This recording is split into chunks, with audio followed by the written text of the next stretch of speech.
দশকের পর দশক ধরে হলিউডের সিনেমা আর গ্লোবাল মিডিয়ায় দেখানো হয়েছে মার্কিন সামরিক বাহিনীর অপরাজয় শক্তির গল্প।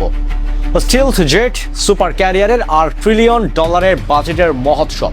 কিন্তু আজ যদি আমরা কোনো প্রোপাগান্ডা নয় বরং থ্রিলার সিনেমার মতো পর্দার আড়ালের সত্যটা খুঁজে দেখি, তবে দেখতে পাবো এই বাহ্যিক জাঁকজমকের আড়ালে এক সময়ের মহাশক্তিধর এক সাম্রাজ্যের ভেতর থেকে কতটা চ্যালেঞ্জের মুখে পড়েছে। 13 বিলিয়ন ডলারের যুদ্ধ জাহাজ যখন ত্রুটিপূর্ণ সিস্টেম নিয়ে বন্দরে আটকে থাকে আর আকাশের অহংকার F-35 রানওয়েতে অকেজো হয়ে বসে থাকে, তখন বুঝতে হবে গ্লোবাল অর্ডারের নাট বল্টুগুলো লুজ হতে শুরু করেছে। আজ আমরা সাবলীল ভাষায় সান জু এর যুদ্ধ কৌশল এবং নিখুঁত গ্লোবাল অ্যানালাইসিসের মাধ্যমে দেখাবো কিভাবে বিশ্ব রাজনীতির মোড়লের দেমাকের দেয়ালটা আজ এক বড় ধাক্কার অপেক্ষায় দাঁড়িয়ে আছে। শুরু করা যাক মার্কিন নৌবাহিনীর সবচেয়ে বড় অহংকার USS জেরাল্ড ফোর্ড দিয়ে। 13 বিলিয়ন ডলারেরও বেশি খরচ করে বানানো এই জাহাজটিকে ধরা হতো সাগরের 71 টন।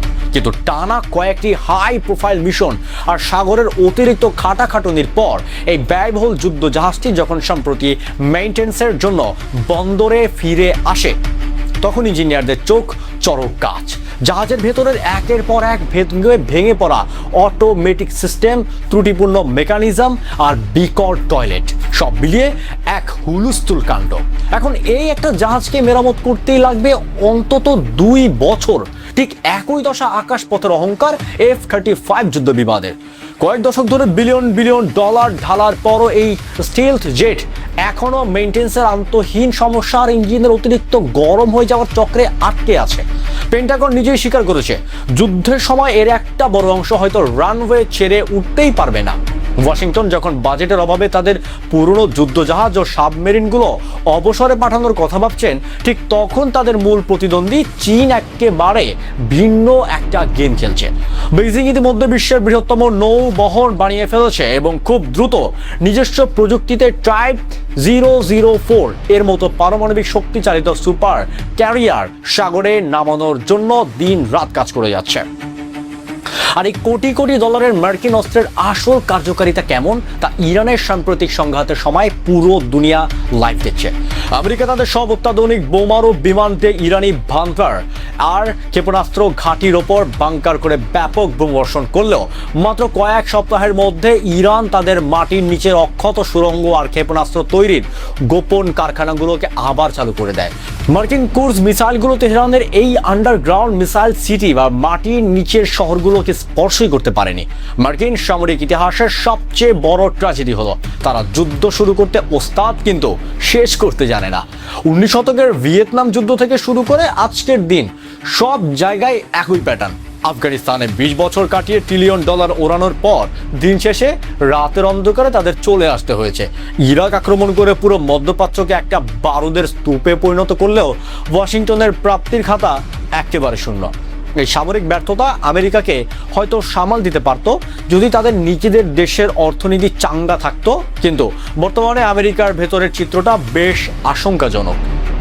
মুদ্রাস্ফীতি সাধারণ আমেরিকানদের জীবনযাত্রার মান চুষে খাচ্ছে। সিংহভাগ সাধারণ পরিবার এখন ক্রেডিট কার্ডের ঋণ আর দেনার উপর ভর করে বেঁচে আছে। এখানে একটি দারুণ ঐতিহাসিক তুলনা টানা যাক। পতনের ঠিক আগের মুহূর্তে পারস্যের বিখ্যাত সাফাভি সাম্রাজ্যের অবস্থা ঠিক এমনই হয়েছিল। তারা দুনিয়ায় একটা প্রধান বাণিজ্যিক ধমনী বা সিল্ক রুটের নিয়ন্ত্রণ পাওয়ার সুবাদে বাণিজ্যিকভাবে প্রচুর সুযোগ সুবিধা ভোগ করেছিল, কিন্তু ভেতরের অর্থনীতি ক্ষয়ে যাচ্ছিল। আমেরিকাও এখন সাফাভিদের মতোই তাদের পেট্রোডলার আর গ্লোবাল পেমেন্ট সিস্টেমের জোর খাটিয়ে বিশ্বকে নিয়ন্ত্রণ করার চেষ্টা করছে। কিন্তু ক্লাইম্যাক্স হলো দুনিয়া এখন ডলারের বিকল্প খুঁজে পেয়েছে। চীন, রাশিয়ার তৈরি করা নতুন পেমেন্ট সিস্টেম এবং ব্রিক্স জোটের কল্যাণে একের পর এক দেশ এখন ডলারের বাইরে গিয়ে নিজেদের স্থানীয় মুদ্রায় আন্তর্জাতিক বাণিজ্য নিষ্পত্তি করছে। সামরিক ইতিহাসের এই অমোঘ সত্য আর মার্কিন সাম্রাজ্যের এই ক্ষয়িষ্ণু দশকের 2500 বছর আগেই দ্য আর্ট অব ওয়ার গ্রন্থে নিখুঁতভাবে সংজ্ঞায়িত করে গেছেন মহান যুদ্ধ কৌশলবিদ সান জু। তিনি বলেছিলেন, দীর্ঘস্থায়ী যুদ্ধ থেকে কোনো দেশ কখনো লাভবান হতে পারেনি, যদি তুমি তোমার সামরিক শক্তিকে অতিরিক্ত খাটাও এবং যুদ্ধকে অনন্তহীনভাবে টেনে নিয়ে যাও, তবে তোমার অস্ত্রের ধার কমে যাবে, সৈন্যদের মনোবল ভেঙে পড়বে এবং দিন শেষে তোমার নিজের দেশের রাজকোষই শূন্য হয়ে যাবে। আজকের ওয়াশিংটনের ঠিক একই দশা হয়েছে।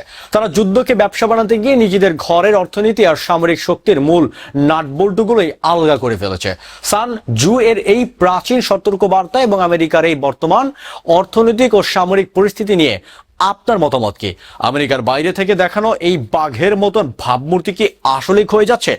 কমেন্ট বক্সে আপনার মূল্যবান ও যুক্তিযুক্ত মতামত আমাদের জানান।